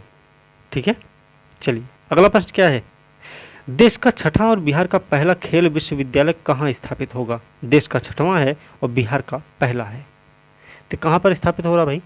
ये हो रहा है आपके राजगीर में। ठीक है, अगला प्रश्न क्या है, बिहार देश का पहला राज्य है जहाँ इंजीनियरिंग और मेडिकल कॉलेजों में महिलाओं को कितना प्रतिशत आरक्षण दिया जाएगा? कितना प्रतिशत आरक्षण की बात हुई भाई? 33% है ना, कि 25% कि 50? 33%, 1/3 ही रहेगा। ठीक है, अगला प्रश्न क्या है, बिहार दिवस कब मनाया जाता है? बिहार दिवस 22 मार्च को मनाया जाता है भाई। ठीक है, यह बिहार राज्य के गठन को चिन्हित करता है। इसी दिन अंग्रेजों ने 1912 में बंगाल से बिहार को अलग कर एक राज्य बनाया था। तो कब बनाया था भाई? 22 मार्च को। तो इसमें कोई ऑप्शन नहीं, इसलिए इसका उत्तर ई हो जाएगा। ठीक है, अगला प्रश्न क्या है, देश का पहला डॉल्फिन रिसर्च सेंटर कहाँ स्थापित किया गया? देश का पहला डॉल्फिन रिसर्च सेंटर कहाँ स्थापित किया गया? भारत और एशिया का है फिलहाल ऐसा पहला अपने में। तो कहाँ पे? पटना विश्वविद्यालय के कैंपस में या परिसर में। कहाँ बनेगा? गंगा के तट पर बनेगा। अगला प्रश्न है, 21-22 में बिहार का कुल व्यय बजट अनुमान कितने करोड़ रुपए का है? तो कितने करोड़ का था भाई? ये है 2,18,000। ठीक है,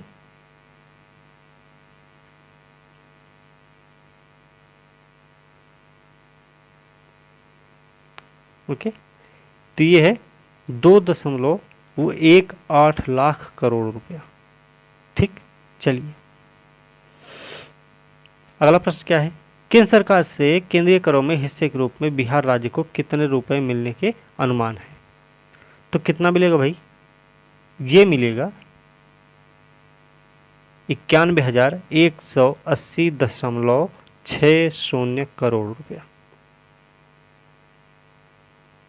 ठीक है, 91,180.60 करोड़। अगला प्रश्न क्या है, 21-22 के बजट वित्तीय वर्ष में अनुमानित बकाया सार्वजनिक ऋण बिहार के जीएसडीपी का कितना प्रतिशत रहेगा? तो कितना प्रतिशत रहने का अनुमान है भाई, ये रहने का अनुमान है 26.61%। ठीक है, चलिए अगला प्रश्न क्या है, बिहार से भारतीय संविधान सभा के सदस्य थे, भारतीय संविधान सभा के सदस्य कौन थे बिहार से? अब बिहार से देखा जाए तो पहले अस्थायी अध्यक्ष सच्चिदानंद सिन्हा को भी बनाया गया। फिर भारतीय संविधान सभा में कुल 36 सदस्य शामिल थे। इसमें अनुग्रह नारायण सिंह हैं, डॉक्टर राजेंद्र प्रसाद हैं, जगजीवन राम हैं, अनीय कुमार घोष हैं, के.टी. शाह हैं, सच्चिदानंद सिन्हा हैं, कृष्ण सिंह हैं और मोहम्मद ताहिर भी हैं, जिसमें कई सारे लोग हैं। ठीक है, तो इसका मतलब क्या है, इसका सही उत्तर ई हो जाएगा, है ना। अगला प्रश्न क्या है, स्वामी सहजानंद सरस्वती ने एक पत्रिका का प्रकाशन किया, स्वामी सहजानंद सरस्वती ने, तो उसका नाम क्या है? उसका नाम है हुंकार। ठीक है, अगला प्रश्न क्या है, विक्रमशिला विश्वविद्यालय का संस्थापक कौन था भाई? विक्रमशिला विश्वविद्यालय का जो संस्थापक है उसका नाम क्या है? तो उसका नाम है धर्मपाल। ठीक है, अगला प्रश्न देखिए, सिंधु घाटी संस्कृति वैदिक सभ्यता से भिन्न थी, वो कैसी थी, क्यों थी भाई? तो इसमें याद रखना कि सिंधु घाटी संस्कृति जो है वैदिक सभ्यता से अनेक बातों में, बहुत सारी बातों में भिन्न है। वो सिंधु घाटी की सभ्यता नगरीय थी जबकि वैदिक सभ्यता ग्रामीण थी, है ना। इसके अलावा वैदिक सभ्यता के लोग लोहा और रक्षा शास्त्रों से ज्ञान से युक्त थे, जबकि सिंधु घाटी के लोग इससे ज्ञान मतलब इसकी जानकारी उनको नहीं थी। ठीक है, ये ग्रामीण सभ्यता थी, तो क्या है इसका सही उत्तर? इसका सही उत्तर हो जाएगा ई। ठीक है, अगला प्रश्न है, हड़प्पन संस्कृति के संदर्भ में एक उन्नत जल प्रबंधन व्यवस्था का साक्ष्य मिला, कहाँ से मिला है? ये भी देखिए यूपीएससी में भी पूछा गया था, ये धौलावीरा है इसका नाम। ठीक है, धौलावीरा इसका नाम है। इसको अभी यूनेस्को विश्व विरासत स्थल में भी शामिल किया गया है। ठीक है, ये भी याद रखना है। चलिए अगला प्रश्न क्या है, अब देखिए जैसे हम ऋग्वेद जो पढ़ते हैं, ऋग्वैदिक काल जब पढ़ते हैं ना, तो उसमें अफगानिस्तान की 4 नदियों का भी नाम पढ़ते हैं, उनका वर्णन किया गया है। तो 4 नदी कौन सी हैं? कुभा है, क्रुम है, गोमती है, सुवास्तु है। ठीक है, अब देखिए कुभा जो है ना, कुभा का नाम है काबुल, ऐसे देख लेते हैं तो ए का दूसरा हो जाएगा, पहले ही ऑप्शन में है, देखिए बी वाले में, इसका बी सही हो जाएगा। पुरुषनी रावी है, सदानीरा क्या है? गंडक, शतुद्री क्या है? सतलज नाम है। अगला प्रश्न क्या है, कश्मीर में कनिष्क के शासनकाल में जो बौद्ध संगीति आयोजित हुई थी उसकी अध्यक्षता किसने की थी? तो इसकी अध्यक्षता की थी, बौद्ध संगीति की बात हो रही है यहाँ पे, है ना। तो बौद्ध संगीति में वसुमित्र थे और अश्वघोष थे, तो इसका सही उत्तर क्या हो जाएगा? डी हो जाएगा। अगला प्रश्न क्या है, निम्नलिखित में से कौन आजीवक संप्रदाय के संस्थापक था? आजीवक संप्रदाय के संस्थापक जो थे उनका नाम है मक्खली पुत्र गोशाल। ठीक है, इन्होंने ही नियतिवाद का सिद्धांत बताया था कि कोई भी वस्तु है वो पहले से ही निर्धारित है कि उसका क्या होना है। ठीक, अगला प्रश्न है, मिलान फिर से करना है यहाँ पे। देखिए चंद्रगुप्त हैं, बिंदुसार हैं, अशोक हैं, चाणक्य हैं। चंद्रगुप्त, सैंड्रोकोट्स इनको बोलते हैं, है ना। चंद्रगुप्त, सैंड्रोकोट्स, अशोक कौन है? पियदसी, तो सी का पहला ही देख लेते हैं ना, तो सी का पहला एक में ही है। ठीक, तो चंद्रगुप्त कौन है? सैंड्रोकोट्स हैं, बिंदुसार क्या है? अमित्र घात हैं, अशोक हैं प्रियदर्शी और चाणक्य हैं विष्णुगुप्त। तो इसका सही उत्तर क्या हो जाएगा? इसका सही उत्तर हो जाएगा सी। ठीक है, ध्यान रखना। अगला प्रश्न क्या है? दिल्ली सल्तनत के किस सुल्तान द्वारा अमीर ए कोही नामक नया विभाग बनाया गया था? ये नया विभाग जो बना था मोहम्मद बिन तुगलक के द्वारा बनाया गया था। ठीक है। अगला प्रश्न क्या है? अन्न के ऊपर कर समाप्त करने के लिए कौन जाना जाता है? अन्न के ऊपर जिसने कर समाप्त किया था उसका नाम क्या है? तो उसका नाम है सिकंदर लोदी, इसने ही समाप्त किया था। और एक चीज याद रखना, भूमि के मापन के लिए एक समान गज का भी प्रश्न था इसी समय, जो गज ए सिकंदरी कहलाता था। ठीक है, तो कौन भैया? सिकंदर लोदी। फिर से मिलान करना, दीवाना, दीवाने रिसाल, दीवाने ड्रामा, इंसा और दीवाने वजारत। अब देखिए दीवाने अर्ज सबसे पहले, तो दीवाने अर्ज की जब हम बात करेंगे ना, तो इसमें देखिए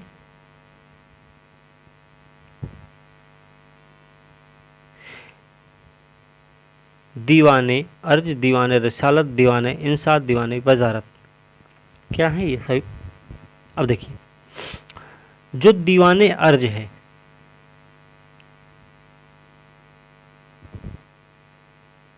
ठीक है, जो दीवाने अर्ज है वो सेना विभाग से संबंधित है। दीवाने रिसालत किससे संबंधित है? तो भैया धार्मिक कार्यों से संबंधित है। दीवाने इंसा किससे संबंधित है? तो ये है आपका सरकारी पत्र व्यवहार से संबंधित है। और दीवाने वजारत की अगर हम बात करें तो दीवाने वजारत क्या है? वित्तीय मामला से संबंधित है। ठीक है, चलिए अगला प्रश्न क्या है? राग गोविंद के रचनाकार कौन है? राग गोविंद की जो रचनाकार हैं उनका नाम है मीराबाई। ठीक है, याद रखना। इन्होंने ही बरसी का मायरा भी लिखा है, गीत गोविंद का टीका लिखा है, राग गोविंद लिखा है, राग सोरठा भी लिखा हुआ है। ठीक है, अगला प्रश्न देखते हैं। अकबर के दरबार में आने वाला पहला अंग्रेज कौन था? अकबर के दरबार में आया था, उसका नाम क्या था? उसका नाम है, देखिए जो आया था ना वो फतेहपुर सीकरी और आगरा पहुंचने वाला पहला अंग्रेज व्यापारी था। इसने क्या किया? भारत के विभिन्न भागों में भ्रमण करते हुए भारतीय व्यापारिक नगर केंद्रों के बारे में मूल्यवान विवरण भी प्रस्तुत किया है। तो इसका नाम क्या है? रॉल्फ फिंच नाम है। अगला प्रश्न है, सुभाष चंद्र बोस द्वारा आजाद हिंद रेडियो की शुरुआत की गई। सुभाष चंद्र बोस द्वारा आजाद हिंद रेडियो की शुरुआत की गई और इसकी शुरुआत कहाँ की गई है भैया? 1942 में की गई थी। कहाँ पे की गई थी?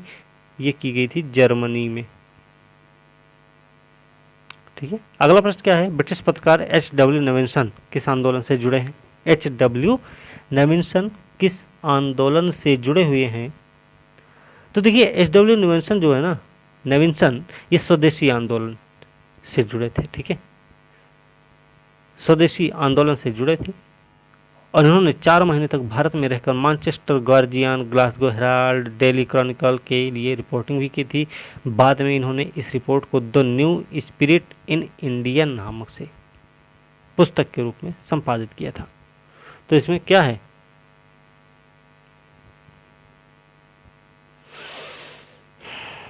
स्वदेशी आंदोलन है भाई, तो इसका सही उत्तर ई हो जाएगा। ठीक है, अगला प्रश्न है, भारत में पुर्तगाली शक्ति का वास्तविक संस्थापक कौन है?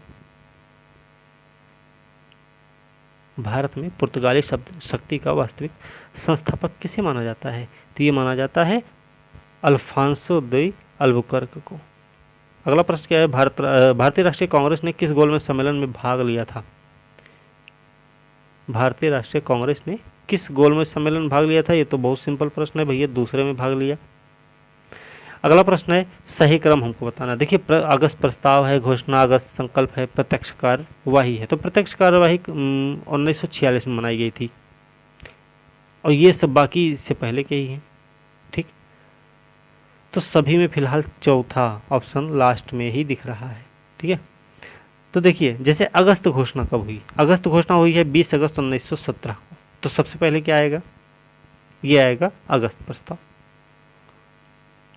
दूसरे नंबर पर अगस्त घोषणा आएगी, ठीक है।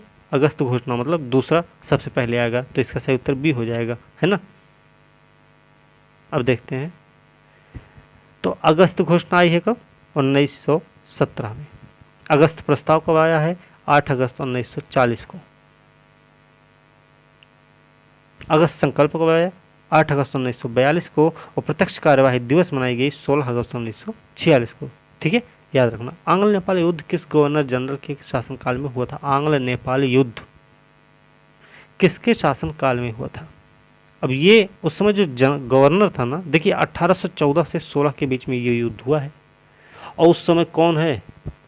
उस समय लॉर्ड हेस्टिंग्स है, ठीक है। और ये युद्ध जो है ना, सुगौली की संधि से समाप्त हुआ है, ठीक है। तो नहीं, लॉर्ड हेस्टिंग्स है, ठीक है ना।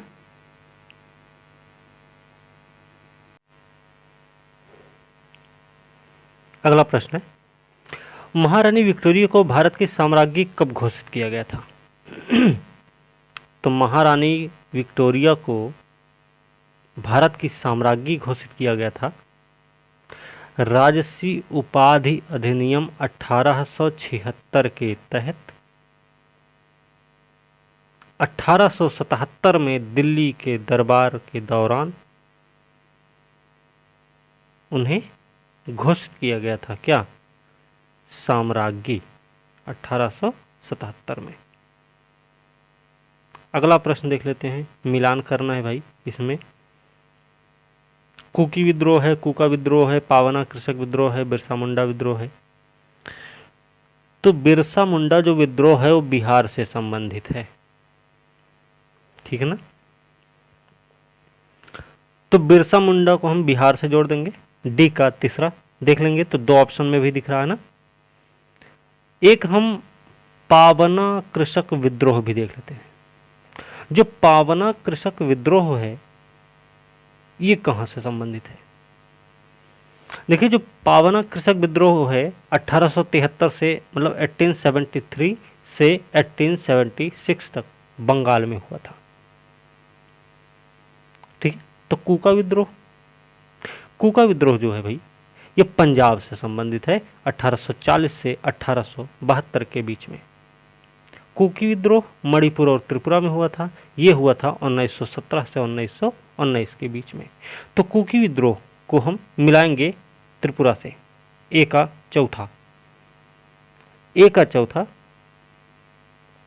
और डी का तीसरा देखेंगे, है ना।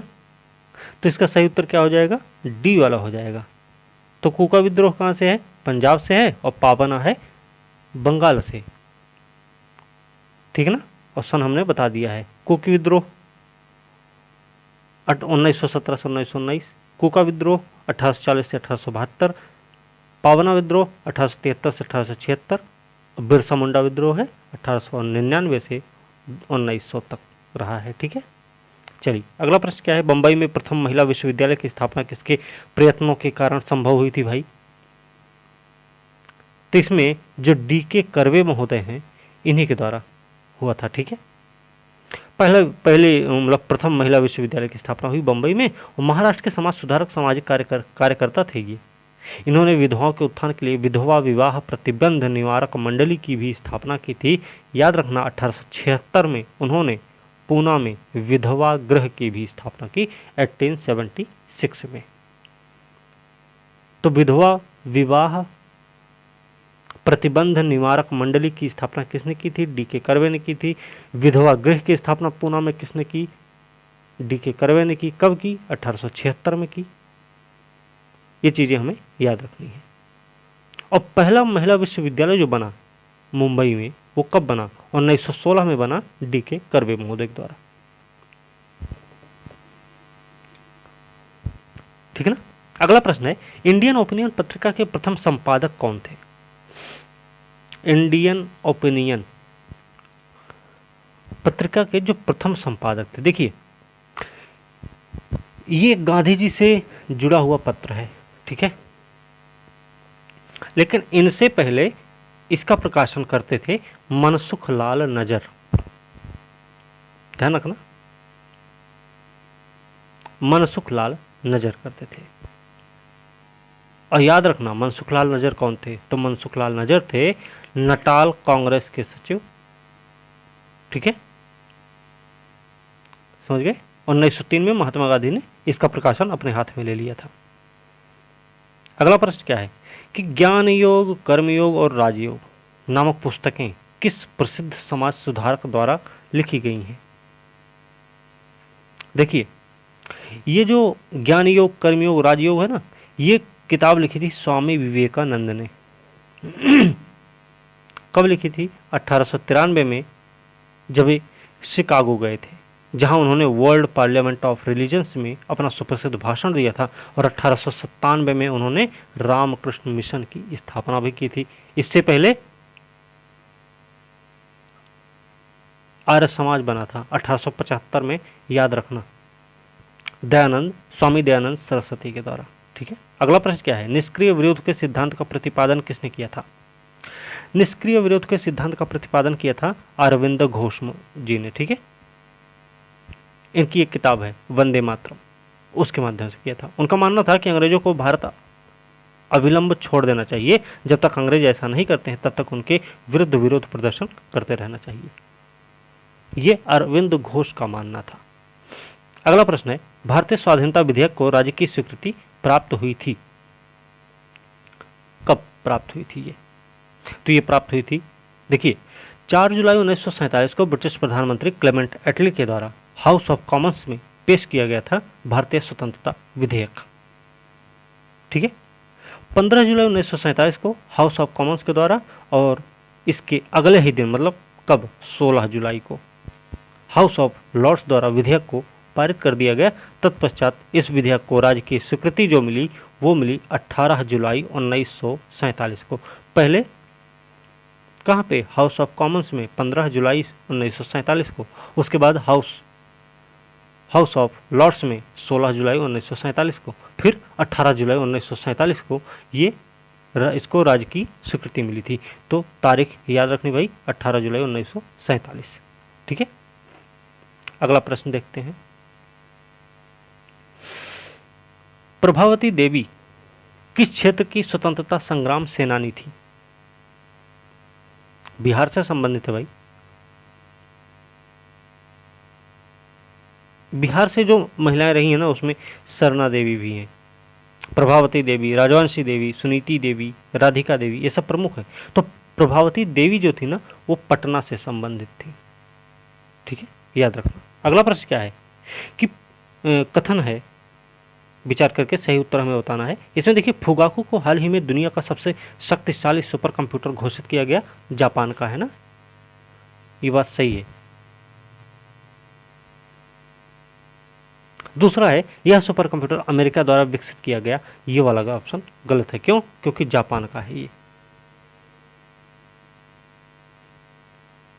ठीक है ना, तो पहला ऑप्शन सही है, इसलिए सही उत्तर ये हो जाएगा। ठीक है, चलिए अगला प्रश्न क्या है। अगला प्रश्न है, निम्नलिखित में से कौन सी एक भारतीय महिला क्रिकेट खिलाड़ी हाल ही में अंतर्राष्ट्रीय क्रिकेट में 10,000 रन बनाने वाली पहली भारतीय महिला क्रिकेटर बनी? तो ये है मिताली राज। ठीक है, मिताली राज है भाई ये, इसमें कुछ और नहीं जानना है। ये भारतीय महिला क्रिकेट टीम की कप्तान भी रह चुकी हैं। दक्षिण अफ्रीका के खिलाफ चल रहा था मैच, एक दिवसीय क्रिकेट सीरीज थी, इसी में इन्होंने ये कारनामा किया था। ठीक है, याद रखना। कौन सा देश हाल ही में अंतर्राष्ट्रीय सौर गठबंधन में शामिल हुआ है? तो संयुक्त राज्य अमेरिका भी शामिल हुआ है इसमें। ठीक है, तो अमेरिका इसका सही उत्तर हो जाएगा। अगला प्रश्न है, इसका मुख्यालय कहाँ है? इसका मुख्यालय है गुड़गांव में, गुरुग्राम में। ठीक है, अगला प्रश्न, लोकसभा टीवी राज्यसभा टीवी दोनों को मिला दिया गया, नाम रख दिया गया संसद टीवी। ठीक है, याद रखना, संसद टीवी बना दिया गया अब। तो यह किस समिति की अनुशंसा रही है? यह कौन सी समिति, इसके लिए कौन सी समिति का गठन किया गया था? तो जो समिति गठित की गई थी वो पूर्व IAS अधिकारी रहे हैं रवि कपूर, है ना।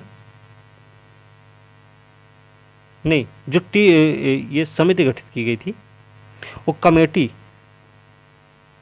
कौन सी थी ये पूछा गया इसमें।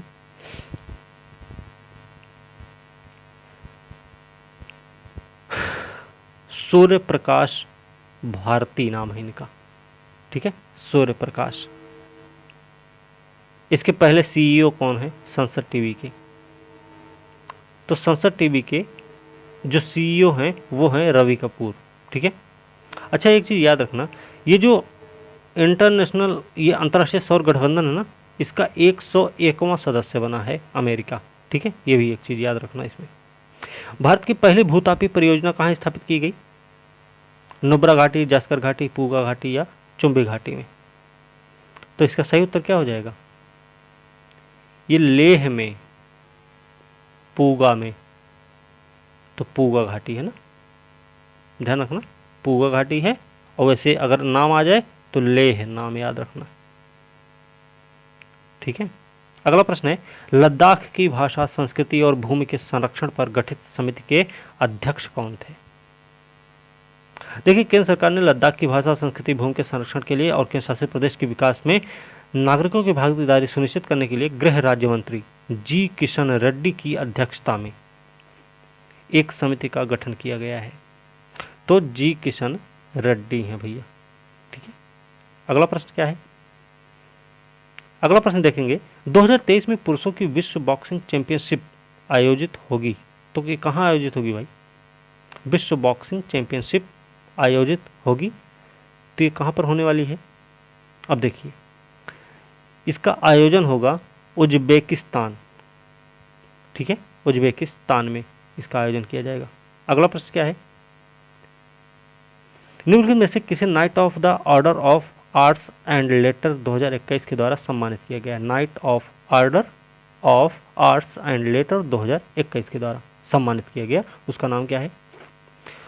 तो उनका नाम है मुनीत मोंगा, ठीक है, मुनीत मोंगा नाम है उनका, ठीक है। अगला प्रश्न क्या है, अप्रैल 2021 को भारत के मुख्य चुनाव आयुक्त का कार्यभार किसने संभाला। मुख्य चुनाव आयुक्त बने हैं, अप्रैल 2021 में बने हैं, तो उनका नाम क्या है, उनका नाम है सुशील चंद्रा, ठीक है, सुशील चंद्रा नाम है। अगला है, हाल ही में E9 देशों का समूह समाचार में था, निम्नलिखित में से कौन सा देश इस समूह का सदस्य नहीं। अब देखिए, शिक्षा राज्य मंत्री संजय धोत्रे E9 राष्ट्रों के शिक्षा मंत्रियों के सम्मेलन की परामर्शदात्री मीटिंग में सम्मिलित हुए थे। इसकी जो थीम थी वो थी E9 पहल, सतत विकास लक्ष्य 4 प्राप्त करने के लिए आर्मी डिजिटल लर्निंग को बढ़ावा देना। E9 सदस्य देश कौन कौन से हैं, बांग्लादेश है, ब्राज़ील है, चीन है, इजिप्ट है, भारत है, इंडोनेशिया है, मैक्सिको है, नाइजीरिया और पाकिस्तान है, ठीक है। तो इसमें ऑस्ट्रेलिया का नाम नहीं लिया हमने, तो इसका सही उत्तर क्या हो जाएगा, सदस्य नहीं है तो ऑस्ट्रेलिया नहीं है, ठीक है, बाकी सभी हैं। अगला प्रश्न है, 2021 के लिए भौतिकी का नोबेल पुरस्कार दिया गया, किसे दिया गया है। 2021 का भौतिकी का नोबेल पुरस्कार किसको मिला है, तो ये मिला है, देखिए 2021 का भौतिकी का नोबेल पुरस्कार 3 व्यक्तियों को दिया गया। एक तो हैं शिकुरो मनाबे, दूसरे हैं क्लास हैसलमैन और तीसरे हैं जॉर्जियो पैरिसी, ठीक है। तो शिकुरो मनाबे भी हैं, जॉर्जियो पैरिसी भी हैं और एक है क्लॉस हैसलमैन। तो इस 3 हैं और इसमें 2 ऑप्शन मिल रहा है, इसका सही उत्तर ई हो जाएगा क्योंकि एक से अधिक सही उत्तर होगा। हाल ही में प्रकाशित पुस्तक है believe what life and cricket taught me, किसकी आत्मकथा है, तो ये आत्मकथा है सुरेश रैना की, ठीक है। अगला प्रश्न क्या है, वर्ल्ड इनोवेटर अवार्ड 2021 पाने वाले पहली भारतीय एशियाई महिला कौन बनी। वर्ल्ड इनोवेटर अवार्ड 2021 किसको मिला भाई, तो ये मिला है, वैज्ञानिक है डॉक्टर कृति के करंत नाम है इनका, ठीक है, याद रखना। वर्ल्ड इनोवेटर अवार्ड 2021 किसे मिला, कृति के करंत को। अगला प्रश्न क्या है, निम्नलिखित में से किस देश ने पहली बार अंतरिक्ष में सैन्य अभ्यास एस्टर एक्स का आयोजन किया है? किस देश ने पहली बार अंतरिक्ष में सैन्य अभ्यास एस्टर एक्स का आयोजन किया है? उसका नाम क्या है? उसका नाम है फ्रांस। ठीक है, अगला प्रश्न चलते हैं।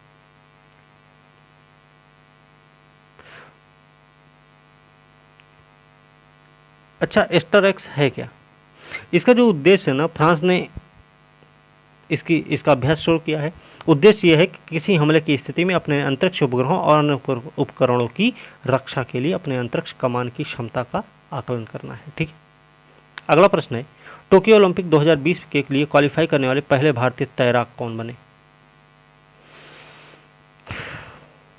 तो पहले भारतीय तैराक हैं भैया साजन प्रकाश नाम है। ठीक है, अगला है, हाल ही में संपन्न हुआ COP26 सम्मेलन में भारत द्वारा दिए गए पंचामृत फार्मूला में कौन शामिल नहीं है?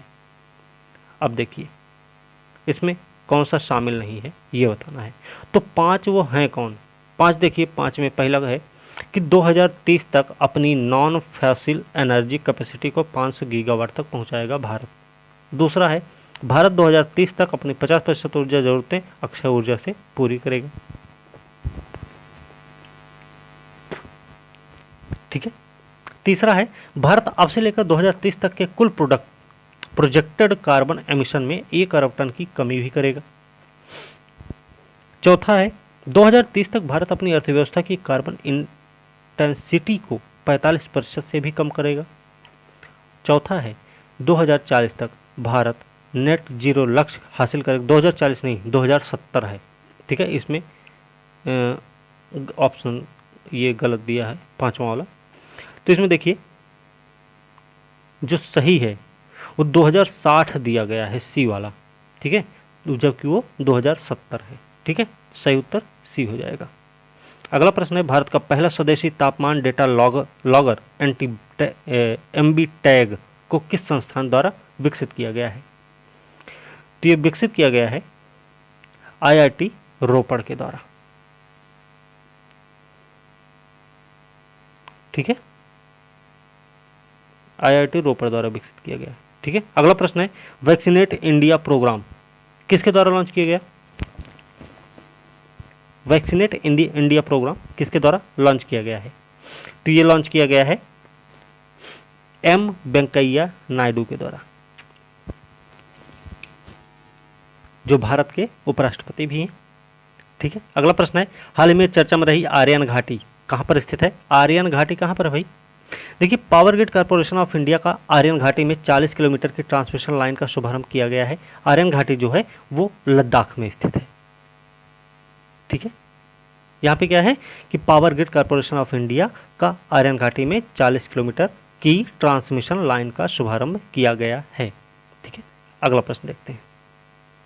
अगला प्रश्न है, AUKUS के अंतर्गत निम्नलिखित में से कौन सा देश शामिल नहीं है? अब देखिए,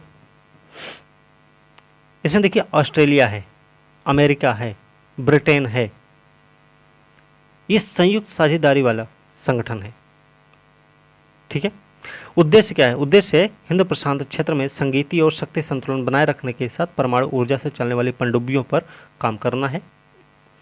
ऑकुस शब्द का तात्पर्य है यहाँ कृत्रिम बुद्धिमत्ता, साइबर और क्वांटम प्रौद्योगिकी भी शामिल होगी। तो इसमें देखिए कौन कौन सा है? अमेरिका है, ऑस्ट्रेलिया भी है, यूके भी है, लेकिन भारत नहीं है भैया इसमें शामिल। ध्यान रखना, ऑकुस में भारत शामिल नहीं है। बाजरा मिशन की शुरुआत किस राज्य द्वारा की गई? बाजरा मिशन की शुरुआत, तो बाजरा मिशन की शुरुआत छत्तीसगढ़ सरकार ने की है। ठीक है, अगला है, हाल ही में ब्रिक्स बैंक में कौन देशों को शामिल किया गया? कौन देशों को शामिल किया गया ब्रिक्स बैंक में? इसमें देखिए, ब्रिक्स बैंक के अंतर्गत 3 नए देशों को शामिल किया गया है। इसमें संयुक्त अरब अमीरात है, उरुग्वे है और बांग्लादेश है। तो UAE है, बांग्लादेश है और उरुग्वे है, ध्यान रखना। ठीक है, 3 देश हैं। अगला प्रश्न है, हाल ही में भालिया किस्म के गेहूं को किस देश में निर्यात किया गया? भालिया किस्म के गेहूं को किस देश में निर्यात किया गया भाई? इसमें देखिए, भौगोलिक संकेतक जीआई टैग प्रमाणित भालिया किस्म के गेहूं की पहली खेप गुजरात से निर्यात की गई है। गुजरात से निर्यात की गई तो कहाँ कहाँ की गई? ये की गई है केन्या और श्रीलंका में। भालिया गेहूं प्रोटीन का एक अच्छा स्रोत होता है, स्वाद में मीठा होता है, बिना सिंचाई के बारानी स्थिति में खेती इसकी कुल विशेषता है, मुख्य विशेषता है। ठीक है, चलिए अगला प्रश्न है, सी ब्रिज ड्रिल्स नौसैनिक अभ्यास किन देशों के मध्य किया गया? सी ब्रिज ड्रिल्स नौसैनिक अभ्यास किन देशों के मध्य किया गया है? तो ये किया गया है यूक्रेन और रूस के सहयोग से, है ना। इसमें देखिए, पश्चिमी सहयोग के साथ यूक्रेन, संयुक्त राज्य अमेरिका और नाटो सदस्य देशों का संयुक्त नौसैनिक अभ्यास काला सागर में संपन्न हुआ है। ठीक है, इसका उद्देश्य नौसेना तथा भूमि संबंधी ऑपरेशनों में सुधार तथा भाग लेने वाले देशों के बीच अपनी आपसी सहयोग में सुधार करना है। नाटो और रूस के बीच बढ़ते तनाव की पृष्ठभूमि में इस अभ्यास का आयोजन किया गया है। तो इसमें यूक्रेन है, नहीं, इसमें यूक्रेन है, यूएसए है और नाटो सदस्य देश हैं। ठीक है, तो इसमें देखिए, इसका सही उत्तर तो यूक्रेन अमेरिका वाला डी होना चाहिए, है ना। हाँ, इसका सही उत्तर डी होगा। ओके, अगला प्रश्न क्या है, निम्नलिखित में से किसे एसजीडी प्रोग्रेस अवार्ड से सम्मानित किया गया? एसजीडी प्रोग्रेस अवार्ड से सम्मानित किया गया, तो वो हैं बांग्लादेश की प्रधानमंत्री हैं शेख हसीना को। सस्टेनेबल डेवलपमेंट सोल्यूशन नेटवर्क के द्वारा एसडीजी प्रोग्रेस अवार्ड से सम्मानित किया गया और यह सम्मान पीएम शेख हसीना को गरीबी समाप्त करने, पृथ्वी सुरक्षा के पहल और सभी के लिए शांति समृद्धि सुनिश्चित करने के उपलक्ष्य में दिया गया है। तो नाम क्या है? शेख हसीना। इस प्रकार से भैया 150 प्रश्न इसका कंप्लीट हो गया। ये तीसरे टेस्ट का है। अगला टेस्ट अब देखेंगे तो फुल लेंथ टेस्ट नहीं होगा, वो पॉलिटी, हिस्ट्री, ज्योग्राफी ऐसे होगा। ठीक है, तो वीडियो अंत तक जरूर देखना है और वीडियो अच्छी लगे तो लाइक शेयर कमेंट करें, साथ में चैनल को भी सब्सक्राइब करिए। अगले वीडियो के साथ कल मिलते हैं, तब तक के लिए धन्यवाद।